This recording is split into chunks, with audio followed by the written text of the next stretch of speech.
আজকে আপনারা আমাকে সরাসরি শুনছেন। গত কয়েকদিনে যদি আপনাদেরকে এই প্রশ্ন কেউ করে যে সবচেয়ে বেশি কি বিষয় নিয়ে আলোচনা শুনেছেন বা সবচেয়ে বেশি কি নিয়ে নিজেরা প্রশ্ন করেছেন, প্রশ্নের উত্তর জানতে চেয়েছেন অন্যের কাছে, সেটার একটা সম্ভাব্য উত্তর হতে পারে এমন যে নির্বাচন কবে হবে অথবা নির্বাচন কি আদৌ হবে। এখন নির্বাচন কবে হবে এই প্রশ্নটা যে সবার মনে বা তার চেয়েও এক ধাপ এগিয়ে গিয়ে বা পিছিয়ে গিয়ে নির্বাচন কি আদৌ হবে এই প্রশ্নটা যে সামনে এসেছে তার একটা বড় কারণ হচ্ছে নির্বাচনের একটা সম্ভাব্য ডেট আমরা চাচ্ছিলাম বা কেউ কেউ চাচ্ছিলেন, আবার কেউ কেউ চাচ্ছিলেন না। কারো কারো মুখে এরকম শুনছিলাম যে ডক্টর মোহাম্মদ ইউনূস সরকার আরও 5 বছরই থাকেন। অবশ্যই কারো কারোটা কে এমন গুরুত্বপূর্ণ যাতে মনে হইলো যে ডক্টর মোহাম্মদ ইউনূস 5 বছর থাকতে চান, সেটা কিন্তু আসলে পরিষ্কার না। কারণ হইলো এরকম যে ডক্টর মোহাম্মদ ইউনূস কিন্তু বলেন নাই যে তিনি 5 বছর থাকবেন, তার অ্যাডভাইজাররাও কেউ বলেন নাই বা অন্য কেউ বলেন নাই, কিন্তু একটা ধোঁয়াশা সৃষ্টি করে রাখা হয়েছিল। সেই ধোঁয়াশাটা ছিল এরকম, আগামী এই বছরের ডিসেম্বর থেকে আগামী বছর জুনের মধ্যে নির্বাচন হবে। সেই ডিসেম্বর টু জুন এর মধ্যে থেকে আবার একটা বিএনপির হুঙ্কার আসলো। বিএনপি বলল যে না, ডিসেম্বরের মধ্যেই নির্বাচন হইতে হবে এবং ডিসেম্বরে নির্বাচন হবে। এই পর্যায়ে অবশ্য এই হুঙ্কারটা আসছিল হচ্ছে ডক্টর মোহাম্মদ ইউনূস একটা ভাষণ দিলেন জাতির উদ্দেশ্যে ভাষণ দিয়ে তিনি বললেন যে এপ্রিল মাসের প্রথম ভাগে নির্বাচন হবে। সেইটা বিএনপি প্রত্যাখ্যান করলো। বিএনপি প্রত্যাখ্যান করে বললো যে না, ডিসেম্বরে ইলেকশন হবে, ডিসেম্বরে ইলেকশন হতেই হবে বা ডিসেম্বরে ইলেকশন হবে। এর মধ্যে অনেক রকম জল্পনা কল্পনা, না হইলে কি হবে, বিএনপি সর্বাত্মক আন্দোলনে যাবে কিনা, সর্বাত্মক আন্দোলনে সে কাকে পাশে পাবে, জামাত সে সময় কি করবে। জামাত লন্ডনে গিয়ে তারেক সাহেব এবং খালেদা জিয়ার সাথে দেখা করার পরে ফিরে এসে জামাতের আমির বলছিলেন যে ইলেকশন ফেব্রুয়ারিতে হইতে পারে, পরে আবার তিনি বলছেন যে এপ্রিলেও হইতে পারে।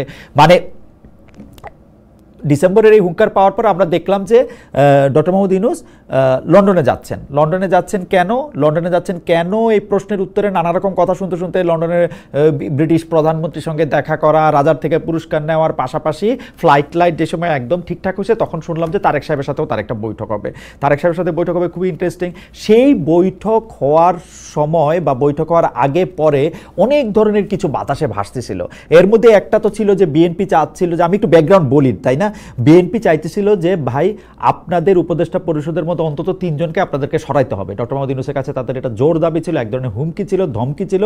সেই 3 জন উপদেষ্টার মধ্যে 2 জন ছাত্র উপদেষ্টা জনাব মাহফুজ এবং জনাব আসিফ মোহাম্মদ সজীব ভুঁইয়া এবং একজন নিরাপত্তা উপদেষ্টা জনাব খলিলুর রহমান, এদের 3 জনকে অপসারণ করতে হবে। দেখা গেল যে বিএনপির সাথে প্রথম যখন ডক্টর মোহাম্মদ ইউনূস বৈঠক করছেন ঢাকায়, তখন তিনি পাশে রেখেছেন আসিফ মোহাম্মদ সজীব ভুঁইয়াকে। ইন্টারেস্টিং। এরপরে যখন আমরা আবার দেখতে পেলাম যে তিনি লন্ডনে গেছেন, লন্ডনে যাওয়ার পরে তার সাথে বৈঠকে যিনি থাকলেন তিনি হচ্ছেন আরেক উপদেষ্টা যার অপসারণ দাবি করতেছিল সেই খলিলুর রহমান। কিন্তু বৈঠকটা হইল আবার খুব আন্তরিক পরিবেশে, খুব জোরে, মানে খুব খুব খুব উষ্ণ করমর্দনের মধ্যে দিয়ে সেই বৈঠকের শুরু। আবহাওয়া কত ভালো, কি করলে আবহাওয়া আরও ভালো হতে পারে সেই সবেরটা আমরা একটু শুনলাম। পরে বাইরে এসে একটা যৌথ বিবৃতি পাইলাম। সেই যৌথ বিবৃতি নিয়ে আবার যৌথ বিবৃতিতে বলা হলো যে হ্যাঁ সব কিছু ঠিকঠাক থাকলে 3টা জিনিসের কথা বলা হলো, সংস্কার, বিচার, এগুলি ঠিকঠাক হলে সময় মতো নির্বাচন হইতে পারে, এমনকি সেটা ফেব্রুয়ারিতেও হইতে পারে। আর এই ঘোষণা আসার পর থেকে বিএনপি শিবিরে মোটামুটিভাবে একটা, বিএনপির সাথে শিবিরটা যায়, আচ্ছা যাই হোক, বিএনপির মহলে খুবই এরকম একটা ভাব শুরু হলো যে বিএনপি নির্বাচনে জিতেই গেছে। আসলে বিএনপি অলরেডি পাওয়ারে চলে আসছে, সবার মধ্যে একটা খুব আনন্দ ভাব, উনাদের উঁচা গলা কিছুটা মিহি হয়ে আসলো। ডক্টর মোহাম্মদ ইউনূস যে ভালো, তার যে আসলে তার সরকারকে যে সহযোগিতা করতে চায়, এমনকি বিএনপি ক্ষমতায় গেলে যে ডক্টর মোহাম্মদ ইউনূসকে চাকরি দেওয়া যেতে পারে সেই ব্যাপারেও তারা বিবৃতি দিয়ে দিলেন। চাকরি হলো চাকরি ডক্টর ইউনূস চায় নাই, তারাও দেয় নাই, বলছে আর কি যে কাজে লাগাইতে পারবে ডক্টর মোহাম্মদ ইউনূসকে। অর্থাৎ ডক্টর মোহাম্মদ ইউনূস উনাকে ক্ষমতা হস্তান্তর করে চলে গেলে উনাকে বেকার বসে থাকতে হবে না, বিএনপিও তাকে কাজে লাগাতে পারে। অবশ্য বেকার না বসে থাকার অনেক রকম ব্যবস্থা ডক্টর মোহাম্মদ ইউনূস ক্ষমতার আগেও করছেন, ক্ষমতায় বসে থাকাও করছেন। অনেকগুলি জিনিস এখানে লক্ষণীয়। কেউ এগুলির দুষ্ট লোকেরা, আমার মতো দুষ্ট লোকেরা কেউ বলতেছেন যে এর মধ্যে কনফ্লিক্ট অফ ইন্টারেস্টের গন্ধ আছে, শেখ হাসিনা সরকারের গন্ধ আছে, যেমন নিজের নামে নিজের মামলাগুলি বাতিল করে দেওয়া, তারপর হচ্ছে নিজের কর মওকুফ করে দেওয়া, তারপরে হচ্ছে আইন কানুনে যেগুলি মামলা আছে সেই মামলাগুলি তুলে নেওয়া, গ্রামীণের নামে ইউনিভার্সিটি দেওয়া, গ্রামীণের যে কি বলে জানি একটা এটাকে কি বলে, পেপ্যালের মতো একটা সার্ভিস চালু করা, এগুলি চলতেছে। তো কেউ বলতেছেন যে ডক্টর মোহাম্মদ ইউনূস তার পরবর্তী জীবনে উনি কি করবেন মোটামুটি ঠিক করে রাখছে। এর মধ্যে আবার বিএনপিও আয়শা বলছে যে ওনাকে কাজে লাগাইতে পারে, কিন্তু বিএনপির এই যৌথ বিবৃতি আবার জামায়াত পছন্দ করে নাই। আমি ব্যাকগ্রাউন্ডটা একটু লম্বা যেতেছে, তারপর একটু বলি। জামায়াত আবার পছন্দ করে না। জামায়াত যে পছন্দ করে না এটা বোঝা গেল কেমনে, এই যে কিছুক্ষণ পর আলাপ করবো যে জাতীয় ঐক্যমত্য কমিশন, সেই জাতীয় ঐক্যমত্য কমিশনের মধ্যে তাদের যাওয়ার কথা ছিল, ওনারা যান নাই। ওনারা বলছেন যে আমাদের এটা একটা প্রতীকী প্রতিবাদ, কারণ এই প্রতীকী প্রতিবাদ হচ্ছে তারা বৈঠক করেন ঠিক আছে, কিন্তু যৌথ বিবৃতি কেমনে দিলেন? এখানে তো বিএনপি ছাড়াও পার্টি আছে। এখন তারা ভোটের হিসাবে বা বেশিবার ক্ষমতায় থাকার হিসাবে বড় পার্টি হইতে পারেন, কিন্তু গণতান্ত্রিক একটা আবহে যখন সব রাজনৈতিক দলগুলির সাথে একটা বৈঠক চলতেছে, আলোচনা চলতেছে, তখন অন্য রাজনৈতিক দলগুলি থেকে তো অস্বীকার করা যায় না। এই কথাটা কিন্তু ঠিক। আসলে যখন এরকম একটা আলোচনা চলতেছে তখন তো তাদেরকে অস্বীকার করা যায় না। এবং জামায়াতের চইলা মানে প্রতীকী প্রতিবাদটাও ঠিক আছে। তো এই প্রতিবাদটারে মিনিমাইজ করার জন্য, মানে গোসা ভাঙানোর জন্য ডক্টর মোহাম্মদ ইউনূস ফোন করলেন জামাত ইসলামের আমির সাহেবকে ফোন করলেন। জামাত ইসলামের আমির সাহেবকে ফোন করার পরে জামাত ইসলামের আমির সাহেবের নির্দেশে বা তার কথায় জামাত ইসলামে আবার যোগ দিল রাজনৈতিক যে জাতীয় ঐক্যমত্য কমিশন, সেই ঐক্যমত্য কমিশনে জামাত এসে যোগ দিয়ে আবার আরেক কাহিনী করলো। মানে ওই উপস্থিত রাজনৈতিক দলগুলোর ওই ঐক্যমত্য কমিশনের সবার মধ্যে সিপিবি, গণফোরাম এবং এলডিপি নেতাদের কেউ বলতে থাকলেন যে জামায়াতকে সময় বেশি দেওয়া হয়েছে এবং জামায়াতের কথাই বেশি শোনা হইতেছে, অন্য দলকে কম সুযোগ দেওয়া হইতেছে। এইটার অবশ্য প্রতিবাদ জানাইতে গিয়া জামায়াতের নেতা আবার বললেন যে তাদের কয় % ভোট বা রিপ্রেজেন্টেশন আসে। এই কথাও কিন্তু আসলে ঠিক, কিন্তু রিপ্রেজেন্টেশন দিয়ে যদি বিচার করবেন তাহলে তো বিএনপি জামায়াত ছাড়া বাকিদের রিপ্রেজেন্টেশন কতটুকু আছে? বিএনপির তুলনাও কিন্তু জামায়াতের রিপ্রেজেন্টেশন অনেক কম, মানে সর্বশেষ ভোটের হিসাবে। পরে কি হবে তা জানি না, কারণ বাতাসে বহু রকমের জরিপ ভাসতেছে। এক রকমের জরিপে দেখা যাইতেছে যে বিএনপি ক্ষমতায় আইসা পড়ছে, যেটা আমি আগে কইছিলাম। আরেক রকমের জরিপ আছে এরকম যে 1991 সালে যেমন আওয়ামী লীগের লোকজন ভাবছিল তারা ক্ষমতায় চলেই আসছে, কেউ মন্ত্রিসভা গঠন করতে শুরু করছিল, কে কোন মন্ত্রণালয় পাবেন তা নিয়ে এক ধরনের ওতর চাপানো চলছিল। সেই সময় দেখা গেল আওয়ামী লীগ আসলে জিতেই নাই ওই নির্বাচনটা জিতছে বিএনপি। এইবারও যেমন বিএনপি অনেক সাইজা পাইরা গুছায়া অনেক সুন্দর করে ঠিকঠাক হয়েছে, কিন্তু দেখা গেল যে বিএনপি নাও জিততে পারে, এই সম্ভাবনাও অনেকের মনে উকি দিচ্ছে। কিরকম উকি দিচ্ছে সম্ভাবনা? কেউ বলতেছেন যে জামাত 200 সিটের মতো জায়গায় জিতে যাবে, বিএনপি 100 সিটের বেশি পাবে না, ওরকম আর কি। তো সেইটা হইল জরিপের বিবেচনা না গিয়েও আমি বলতে পারি যে লন্ডন বৈঠকের পর বিএনপির লোকজনের মধ্যে, ওই কথা আমি ফিরে আসি, বিএনপির লোকজনের মধ্যে কিন্তু এরকম একটা ভাব যে তারা আসলে পাওয়ারে চলে আসছে এবং ডক্টর মোহাম্মদ ইউনূসের সরকারকে তারা এখন একটা খুব সহযোগিতামূলক জায়গায় যাইতে চান, কারণ তার কাছে মনে হচ্ছে ডক্টর মোহাম্মদ ইউনূসও রেডি হইতেছেন কিভাবে কি কইরা তাদেরকে আসলে ক্ষমতা হস্তান্তর করা যায়। এদিকে চলতেছে হচ্ছে আরেক নাটক বড় মঞ্চে, যেটার কথা অল্প বিস্তর একটু একটা কইছি, ওই নাটকটার কথা আমি একটু বলি। নাটক কেন কইতেছি? নাটক কিন্তু কোনো নেগেটিভ সেন্সে কইতেছি না, নাটক মানে কিন্তু বানানো জায়গায় কইতেছি না, নাটক মানে হচ্ছে আনপ্রেডিক্টেবিলিটি অর্থে আমি এটার মধ্যে নাটক করতেছি। মানে এই নাটক মানে এই না যে সাজানো নাটক, আমি বলতেছি হচ্ছে যে এখানে এক ধরনের বড় অ্যাক্ট মঞ্চস্থ হচ্ছে। সেই অ্যাক্টটা কি? সেই একটা হচ্ছে জাতীয় ঐক্যমত্য কমিশন। যে জাতীয় ঐক্যমত্য কমিশনের মধ্যে কিন্তু সংলাপের মধ্যে আমরা বয়কট দেখতেছি, হট্টগোল দেখতেছি, বলছি জামায়াতে বেশি সময় দেওয়া হইতেছে কিনা সেই জন্য 3টা পার্টির লোকজন আপত্তি জানাইছে, আবার জামায়াত আপত্তি জানাইছে, যৌথ বিবৃতি দেওয়া হইলো কেন সেইটা নিয়ে আমরা দেখছি যে সব পক্ষ বলতেছে এটা নিয়ে ছাড় দিতে হবে, ওইটা নিয়ে ছাড় দিতে হবে, এটা নিয়ে দেখতে হবে। মূল যে কথা, সেই কথার মধ্যে রয়েছে হচ্ছে সরকারের দায়িত্বে যিনি থাকবেন, সরকারের প্রধান যিনি হবেন, যেই দল ক্ষমতা পরিচালনা করবে, তাদের ক্ষমতার মধ্যে যেন একটা ভারসাম্য থাকে, তারা কেউই যেন এই পতিত স্বৈরাচার শেখ হাসিনার মতো স্বৈরাচারী না হয়ে ওঠেন। অর্থাৎ শেখ হাসিনা যেমন রাষ্ট্রীয় প্রতিষ্ঠানগুলিকে ধ্বংস করছেন অ্যাবসলিউট ক্ষমতা দিয়া, সেইভাবে যেন এটা না হয়ে ওঠে। তো সেই ক্ষেত্রে নানা ধরনের আলাপ চলতেছে। সেই আলাপের মধ্যে আমরা দেখতেছি যে বেশিরভাগ আলাপের ক্ষেত্রে, মানে আমার শিক্ষক প্রফেসর আলী রিয়াজ প্রায় দিনই এসে সাংবাদিকদেরকে এর অগ্রগতি জানাইতেছেন এবং তিনি বিভিন্নভাবে বলতেছেন যে আসলে কিন্তু বড় দাগে বা মোটা দাগে কেউ কোনো দ্বিমত, মানে একদম কোনো কিছু আউটরে রিজেক্ট করতেছে না, মতের কিছু পার্থক্য থাকতেছে। বিএনপির লোকজনও এটাকে আবার খুব সুগারকুট করে এরকম করে বলতেছে যে দেখেন এইটা একটা গণতান্ত্রিক ব্যবস্থা, গণতান্ত্রিক ব্যবস্থায় আমরা এক একজন এক এক রকম মতই তো দিব, সবাই সব বিষয়ে একমত হবো, ব্যাপারটা তো এরকম না, বেশ একটা সুখী শান্তি এর মধ্যে পরিবেশ। কিন্তু আমরা দেখি যে এই মানে জাতীয় ঐক্যমত্যের মধ্যে কোন বিষয়গুলি নিয়ে আসলে বেশি ঝামেলা সৃষ্টি হইতেছে। যেমন ধরেন প্রথম আমি যে ঝামেলাটা দেখতেছি সেটা হলো জাতীয় সাংবিধানিক কাউন্সিল বা এনসিসি গঠনের কমিশন, মানে এনসিসি গঠনের সুপারিশ করছে সংবিধান সংস্কার কমিশন। তো এই সুপারিশের মধ্যে কি আছে? এই সুপারিশের মধ্যে আছে বড় বড় চাকরিগুলি, মানে এটা ঠিক চাকরি না, বড় বড় পোস্টগুলি, মানে চাকরি আসলে প্রধান নির্বাচন কমিশনার, প্রতিরক্ষা বাহিনীর প্রধানগণ, অ্যাটর্নি জেনারেল সহ বিভিন্ন সাংবিধানিক প্রতিষ্ঠান ও কমিশনের প্রধান নিয়োগ দেবে এই কাউন্সিল। পাশাপাশি রাষ্ট্রপতি নিয়োগ নিয়ে আসলে কথা আছে, রাষ্ট্রপতি নিয়োগ নিয়ে আমি আলাদা করে কথা বলবো না। এখন আমাদের যে সংবিধান সংস্কার কমিশনের যা স্যারেরা আছেন, স্যাররা বলতেছেন যে France, Cameroon, Nigeria, Ghana, Cambodia, Nepal, Sri Lanka, Kazakhstan সহ বিশ্বের অন্যান্য দেশে এরকম একটা কাউন্সিল আছে। তো এইটার পক্ষে রাজি কারা? এটার পক্ষে রাজি এনসিপি, জামায়াত, গণসংহতি, তারা রাজি কেন? তারা এটার মধ্যে এরকম বলতে চায় যে বড় বড় পোস্টগুলিতে এই নিয়োগ প্রদান যদি এককভাবে প্রধানমন্ত্রীর কাছে না থাকে এবং প্রধানমন্ত্রীর একটা অলংকারিক দায়িত্বই যদি শুধুমাত্র রাষ্ট্রপতির সাথে আলোচনা করার ক্ষেত্রে না থাকে, এইসবের ক্ষেত্রে সেইগুলিতে এক ধরনের ভারসাম্য প্রতিষ্ঠা করা সম্ভব হবে। বিএনপি এদিকে এটাতে খুব রাজি হইতেছে না। তারা বলতেছে যে এটা একটা অনির্বাচিত ব্যবস্থা, এত গুরুত্বপূর্ণ কাজের জন্য যদি এদেরকে নিয়োগ দেওয়ার ব্যবস্থা করা হয় তাইলে যেটা করা হবে সেইটা হলো মানে রাষ্ট্রের তো তিনটা ভাগের মধ্যে ভারসাম্য বজায় রাখার ব্যবস্থা, লেজিসলেটিভ মানে আইন প্রণয়ন বিভাগ বা যেটাকে আমরা আইন বিভাগ বলতেছি, বিচার বিভাগ বলতেছি এবং নির্বাহী বিভাগ, এই তিনটা বিভাগের মধ্যে তো ভারসাম্য আনার কথা। এতে করে আসলে নির্বাহী বিভাগকে খুব দুর্বল করে তোলা হবে এবং নির্বাহী বিভাগ খুব দুর্বল হলে রাষ্ট্র পরিচালনা বা রাষ্ট্রকে শাসন করা খুব দ্রুহ হয়ে যাবে। এটা হচ্ছে বিএনপির ভাষ্য। আমাদের আমরা ভালো মন্দ কিছু বলার আগে আমরা দেখি যে আর কি ব্যাপার নিয়ে একটু ঝামেলা থাকতেছে হচ্ছে আর দুইটা বড় ব্যাপার না। একটা হচ্ছে রাষ্ট্রপতি নির্বাচন, অর্থাৎ রাষ্ট্রপতি নির্বাচন কেমনে হবে। রাষ্ট্রপতি নির্বাচন এতদিন পর্যন্ত হয়ে আসতো হচ্ছে 300+5, মানে 300 জন সরাসরি ভোটে নির্বাচিত এবং 50 জন সংরক্ষিত আসনের নারী সংসদ সদস্যরা ভোট দিয়ে একজন রাষ্ট্রপতি বানাতেন, একজন রাষ্ট্রপতি নির্বাচন করতেন বা কি করতেন, একটা রাষ্ট্রপতি পদে কাউরে নিয়োগ দিতেন। তো মূলত যারা বেশি ভোট পাবেন তাদের লোকই তো রাষ্ট্রপতি হবে। সেই ব্যবস্থার মধ্যে একটু সমন্বয় আনার জন্য বলা হইতেছে যে একটা উচ্চকক্ষ এবং নিম্নকক্ষ করা হবে।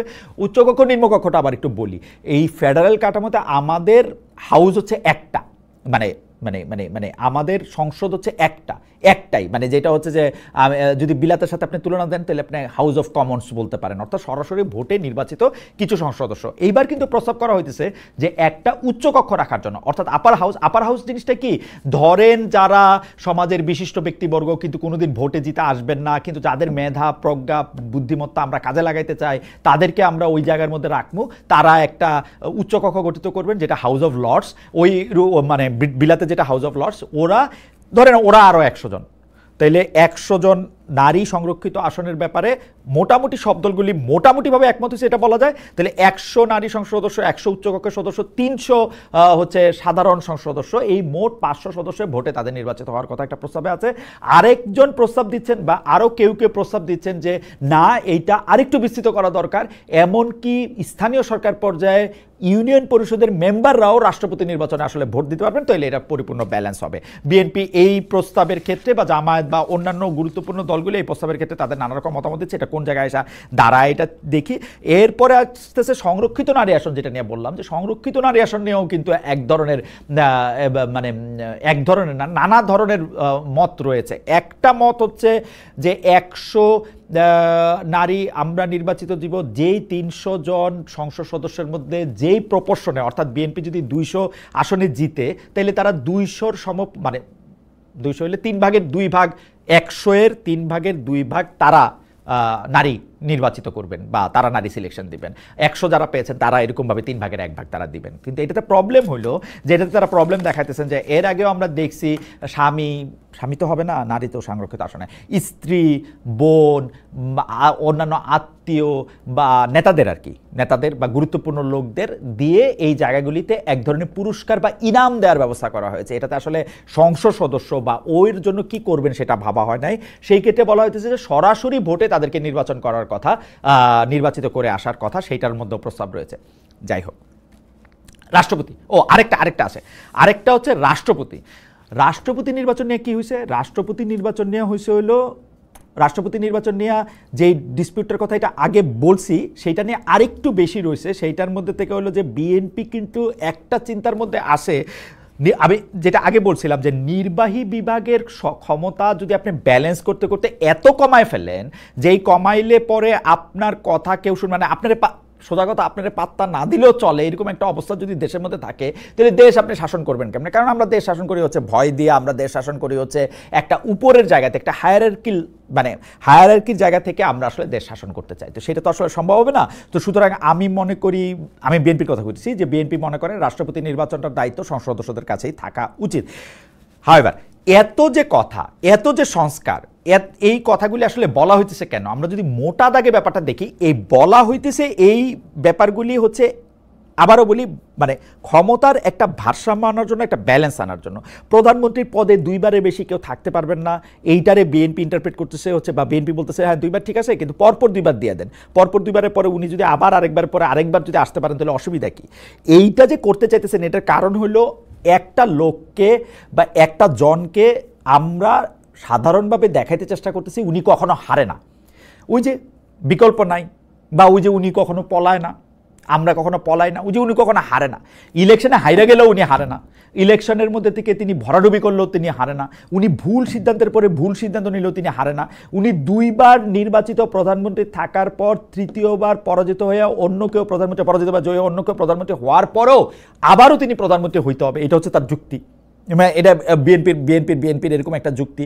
তো এইটা কেমনে মানে মানে যদি আমরা জুলাই আগস্টের আন্দোলনের প্রেক্ষাপটটা, তারপরে হচ্ছে যে আন্দোলনটা কেন হয়েছিল, এইটার ক্ষেত্রে যদি আপনি দেখেন, আমি কিন্তু এই যুক্তি মানি। এই আন্দোলনটা কিন্তু এই কারণে হয় নাই যে হ্যাঁ শেখ হাসিনা সরকার খুব বেশি স্বৈরাচারী হয়ে উঠছে, খুব বেশি ফেসিবাদী হয়ে উঠছে, আমরা তাকে সরাইয়া এমন একটা জায়গায় নিলাম যেই জায়গাটার মধ্যে থেকে আরেকটা সরকারের পক্ষ বা আরেকটা জনের পক্ষ একই রকমভাবে ফেসিবাদী, একই রকমভাবে স্বৈরাচারী হওয়ার সম্ভাবনা থাকে। কিন্তু এইখানে আমার 2টা কথা আছে।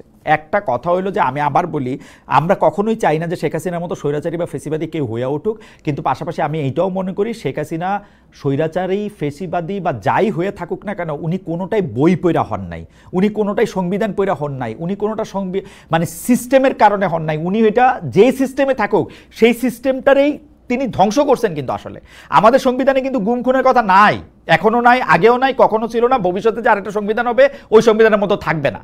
আমাদের সংবিধানে কিন্তু নাই যে আপনি আপনার পরিবারের 175 জন সদস্যের মানে বড় বড় পোস্ট দিবেন, সংসদ সদস্য দিবেন, ব্যাংকের বানাবেন, যুবলীগ বানাবেন, ছাত্রলীগ বানাবেন, এটা কিন্তু নাই সংবিধানে। এইটার জন্য সংবিধান লাগে না। আমি যেটা বলতে চাই সেটা হচ্ছে যে জনগণের ম্যান্ডেটটা দিয়া যে ক্ষমতায় আসবে তার উপরে এই প্রেশারটা কেমনে ক্রিয়েট করা যায়, এটাকে এইসব কাগজ কলম দিয়া রাষ্ট্রপতির ক্ষমতা বাড়াইয়া একটা নতুন এই কাউন্সিলের নাম কি জাতীয় সাংবিধানিক কাউন্সিল কইরা, আমি কিন্তু এটার সাথে দ্বিমত পোষণ করি। এর কোনোটা করেই কিছু হবে না ভাই। আমি একদম বলতে পারি কিছু কিছু হয়তো জিনিস ভালো হবে, কিন্তু এগুলি ভালো হবে না। এইটা ভালো হবে না কেন? কারণ আমাদের নেতারা, আমাদেরকে যারা শাসন করেন, তারা যে এরকম দুর্বিনীত, দুর্ধর্ষ, বিকল্প নাই হয়ে ওঠেন, এটা কারণ আসলে আমরা ওনাদেরকে ক্ষমতায়ন করি, আমরা ওনাদের মধ্যে একটা হযরত ভাব প্রতিষ্ঠা করি, আমরা ওনাদের মধ্যে একটা পীরবাদ প্রতিষ্ঠা করি, আমরা ওনাদেরকে এই ক্ষমতার মালিক বানাই।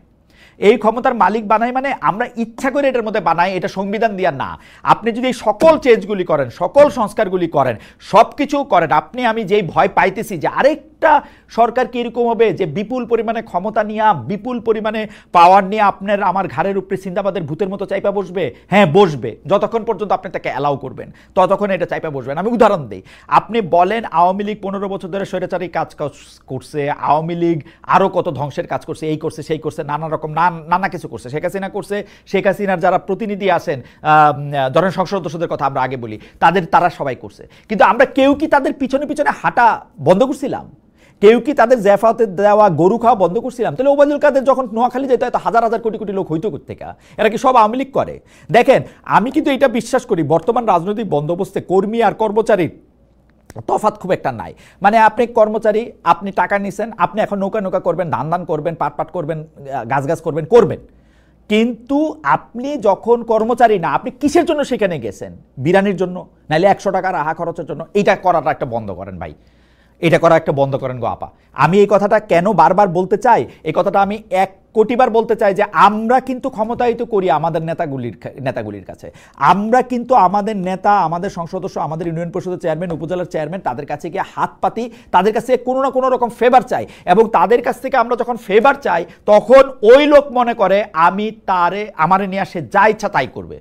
সত্যি কিছু মনে করেন না ভাই, আমি আপা মনে থাকে না এই কিছু কিছু কিছু এটা মনে করেন না, আমরা যদি ক্ষমতায়িত না করি তাহলে তাদের পক্ষে ক্ষমতায়িত হওয়া সম্ভব না। আর আমরা যদি ক্ষমতায়িত করে থাকতে চাই তাহলে আপনি যত সুরক্ষাই দেন, আপনি আপনি আপনি বিশ্বের কার কথা এরকম কম, ভ্লাদিমির পুতিনের কথা কই, ভ্লাদিমির পুতিনের ওই যে ঠিক সেই অর্থে তো সংবিধান পড়া হয় নাই, কিন্তু যে নিয়মের মধ্যে পার্টির যে নিয়ম, যে সিস্টেমের মধ্যে থেকে ওদের নাগরিক যে সব সিস্টেমের মধ্যে থাকা উচিত, এর অনেকগুলি ভায়োলেট করেই পুতিন আজকে পুতিন, এবং অনেকগুলি চেঞ্জ করে। যেমন ওর এখানেও তো ছিল 2বারের বেশি হইতে পারবে না, ওইগুলি কাইটা আবার একবার মাঝখান দিয়ে আরেকজনরে বানায়া, মাঝখান দিয়ে আবার ওই হইয়া আবার আজীবনের জন্য হয়েছে না।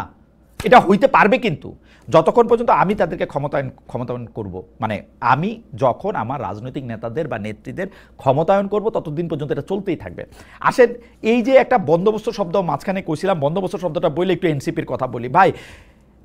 এতে তো কোনো সন্দেহ নাই এই জুলাই আগস্টের এই যে একটা উত্তাল সময়, সেই উত্তাল সময়ে আমাদের সন্তানরা, আমাদের ছাত্ররা, ওরা নেতৃত্ব দিছে, সামনে দাঁড়ায় থাকছে। ওরা যদি কোনো না কোনোভাবে বিগত সরকারের সাথে কোনো না কোনোভাবে প্যাচ আপ করতো তাহলে হয়তো এইরকম একটা অবস্থা সৃষ্টি এখনই হইতো না। শেখ হাসিনা সরকার পড়তোই, কিন্তু এখন হয়তো পড়তো না। এই নেতৃত্বটা যারা দিছে এবং তারা যে স্বপ্নের কথা বলে এই নেতৃত্ব দিছে, যে স্বপ্নের সারথি বলে আমরা ভাবতেছিলাম, এই নতুন বন্দোবস্তের চেহারা তো এদের মধ্যে দেখা যেতেছে না রে ভাই। কি করবো আমরা? নতুন বন্দোবস্তের চেহারা দেখা গেলে এদের নামে তো আর এই চাঁদাবাজি, গুন্ডামি, পান্ডামি, ওইখানে গিয়া এরে বন্দি করা, ওরে চাঁদা চাওয়া, ওইখানে গিয়া ওই মিছিল করা, এই শোডাউন করা, এগুলি আমরা দেখতাম না তো। এগুলিকে আমরা এখন কম দেখতেছি ভাই। উনাদেরকে এগুলি কথা জিজ্ঞেস করলে ওনারা বলে যে এগুলি বিচ্ছিন্ন ঘটনা, এগুলি আমরা ঠিক করতেছি না। একটা চিঠি দেয়, শোকস করে জিগায় আপনি গাড়ি লয়ে বাইরেছেন কেন। আরেকজনের জিজ্ঞেস করলে উনি বলে যে আমাদেরকে তো গাড়ি দেওয়ার জন্য হাজার হাজার লোকজন আছে। আরেকজন বলে যে আমাদের ওই বাসা দেওয়ার জন্য আমরা এটা দিব, আমরা ওয়েবসাইটে দিয়ে দিচ্ছি কি করছি না করছি, এই ইফতারের টাকা কেমনে করছি সেগুলি দিয়ে দিচ্ছি। এগুলিও পুরানো কথা। নতুন নতুন কথা, নতুন নতুন আলেখ্য ওরা প্রতিদিন ওনারা জন্ম দিতেছেন রে ভাই। আপনারা একটা প্রতিযোগিতার মধ্যে পড়ছেন। আপনার ঘরে এই কথা জিজ্ঞেস করলে আপনারা বলেন আপনারা তো বিএনপির এই কথা জিজ্ঞেস করেন না। বিশ্বাস করেন, হিরো আলমরাও যখন এই কথা জিজ্ঞেস করছিলাম, হিরো আলমও কইছিল আপনি তো আমারে জিজ্ঞেস করতেছেন, আপনি তো কোনোদিন আর কাউরে জিজ্ঞেস করছেন? মানে ওই সময় আওয়ামী লীগ পাওয়ারে ছিল, ও জিজ্ঞেস করছে যে আপনি তো আমারে জিজ্ঞেস করছেন, আপনি কোনোদিন বিএনপি আওয়ামী লীগের কাউরে জিজ্ঞেস করছেন? এই কথার ভাই এই আমরা যদ্দূর পারি তদ্দূর জিজ্ঞেস করি, যদ্দূর পর্যন্ত পৌঁছাতে পারি তদ্দূর জিজ্ঞেস করি। আপনাদেরকেও জানতে চাই, আপনাদেরকেও জবাবদিহি নতুন বন্দোবস্ত এগুলির মানে আপনাদের বলতে হবে। এখন দেখেন আমরা কিরকম একটা সিস্টেমের মধ্যে পড়ছি। এই যে ধরেন এই ঘুষ, দুর্নীতি, চাঁদাবাজি, নিয়োগ বাণিজ্য, আমি আলাদা আলাদা করে বললাম না, আপনারা এটা দেখেন এইসব নেতাকর্মীদের বিরুদ্ধে এই অভিযোগ আসতেছে কিনা। এই মোটরসাইকেল বহর নিয়ে শোডাউন, গাড়ি বহর শো, এগুলি নিয়ে দেখতেছেন। কোনো সুবিধা মতো সময়ে আপনি এনসিপি, আপনি কোনো সময় জামায়াতের পাশে রাখেন, কখনো আবার জামায়াত প্রয়োজন শেষ হলে জামায়াত শিবিরের ৭১-এর ভূমিকা নিয়ে সমালোচনা করতেছেন। মানে এই একটা নানা রকম আর কি। জামায়াত শিবিরও কিন্তু মুখে মুখে অনেক ভালো ভালো কথা বলল। আমরা কিন্তু দেখতেছি যে কোনো কারণে একজন নারীকে লাথি দেওয়া লোককেও আবার খুব ফুলের মালা টালা দেওয়া হচ্ছে। এগুলি কিন্তু আমরা দেখতেছি। কিন্তু কোনো জায়গায় কিন্তু আমরা জামায়াত শিবির সম্পর্কেও শুনতেছি যে আপনারাও কিন্তু নানা ধরনের কাজকর্মের মধ্যে নিজেদেরকে বিবৃত রাখছেন। ভাই মুখে যদি বড় কথা বলেন সেটা ইয়াতেও প্রকাশ করেন। কিন্তু একটা খুব জনপ্রিয় কথা, এটা বিএনপি ওয়ালারা খুব বেশি বলে, ভাই আমরা তো চেষ্টা করতেছি, আমরা তো অমুককে শাস্তি দিছি, তমুককে শাস্তি দিছি, তমুককে আসলে শোকস করছি, তমুককে বাইর করে দিছি। ভাই সত্যি যদি বাইর করে দিচ্ছেন তাহলে এত এটা বন্ধ হইতেছে না কেন? প্রত্যেকটা জায়গায় বিএনপির নামে এই চাঁদাবাজিটা কেন চলতেছে আপনি আমারে বলেন? কেন এটা চলতেছে? এইটা চলতেছে হচ্ছে এই কারণে, ওই যে এক বাদশার গল্পটা বলি তাহলে বুঝবেন। এক বাদশার কাছে এক বুড়ি গিয়া বলছিল যে আপনি আমাকে সাহায্য করেন, যে আমি যখন ধান কাটতে যাই তখন আমার যখন ধান পাকে, আমার ছেলে নাই, নাতি নাই, মেয়ে নাই, মেয়ের নাতি নাই, তো ও যখন ধান কাটতে যায় তখন দস্যু দল এসে সে ধান কাইটা নিয়ে যায়। তখন বাদশা জিজ্ঞেস করছে আপনার জমি কই, তো কোনো একটা সীমান্তবর্তী এলাকায় তার জমি, এটা বলছে। তো বলছে যে আমি তো এখন এক কাজ করেন, এই এই এই এই বৃদ্ধা ভদ্রমহিলাকে বাদশা তার মানে যিনি তার টাকা পয়সা দেয় তাকে বলছে যে এই বৃদ্ধা ভদ্রমহিলাকে বেশ কিছু টাকা পয়সা দিয়ে দেন, উনি যাতে ওরার এই ক্ষতি পোষায় নিতে পারে। তখন ওই বৃদ্ধা ভদ্রমহিলা বলছেন আমি আপনার টাকা কেন নিব, আমি তো আমার জমির ধান খাইতে চাই।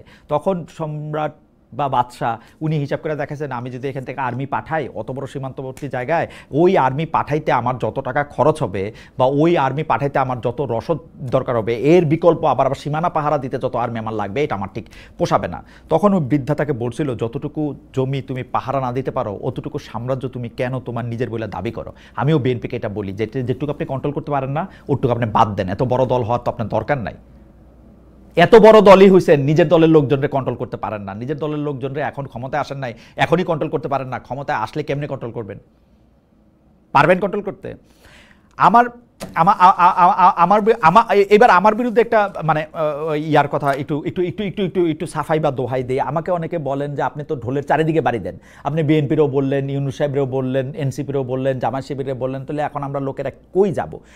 আমি একটা বিনীত অনুরোধ করতে চাই ভাই আপনাদের কাছে, আমি যদি জানতাম যে আমরা কই যাব তাহলে তো আমি পথ দেখাইতাম।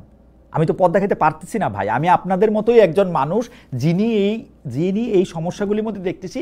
শুধু একটা জায়গা থেকে আমি কোনো একটা দলরে একটা মতরে আমি ওন করতেছি না। আমার কখনো এইটা বলতে দ্বিধা নাই যে আমি এই বিএনপি, এনসিপি, জামায়াত, জাতীয় পার্টি, আওয়ামী লীগ কাউরে কখনোই আমি ওন করি নাই, আমি ওন করতে পারিও না। আমি শুধু সমস্যাগুলি দেখতে পাই। এখন সমস্যাগুলি দেখতে পাই, আপনারা যদি আমার কাছ থেকে সমাধান চান সেটা আমি দিতে পারবো না। আমার দুর্বলতা, অক্ষমতা, অযোগ্যতা, অসামর্থ্য আপনারা ক্ষমা করবেন।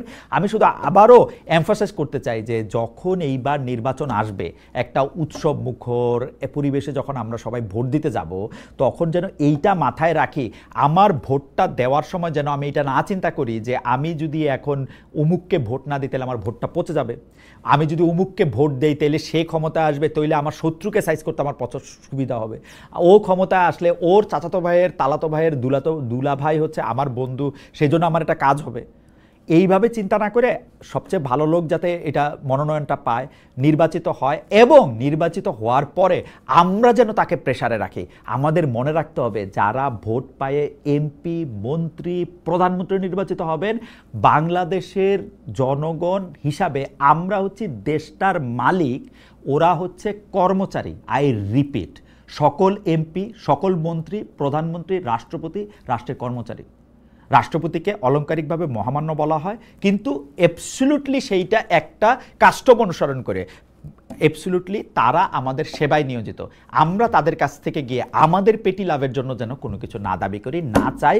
150 গরু দিয়ে জেফত খাওয়াইলে আমরা যেন খুশি না হয়ে যাই। এগুলি কিন্তু ফাঁদ ভাই, এবং এই ফাঁদটার কারণেই তারা শক্তিশালী হবে, তারা আমাদের উপরে চাপায় পড়বে, এবং তারা আমাদেরকে যা দিবে আপনি মনে রাখবেন তার চেয়ে বহুগুণ তারা কিন্তু আদায় করে নেবে। সুতরাং আমরা আমাদের কাছে প্রতিজ্ঞা করি, তাদেরকে আমরা ক্ষমতাবান করব না, বরং দায়িত্বশীল করে তুলতে চেষ্টা করব। কর্মচারীরা কীরকম কাজ করতেছে খেয়াল করবেন, কিন্তু সবসময় নজর রাখবেন, তাদেরকে বস হইতে দিবেন না। তারা কিন্তু আমাদের কর্মকর্তা না, তারা আমাদের কর্মচারী, আমাদের সেবায় নিয়োজিত। আপনাদের অনেক অনেক ধন্যবাদ।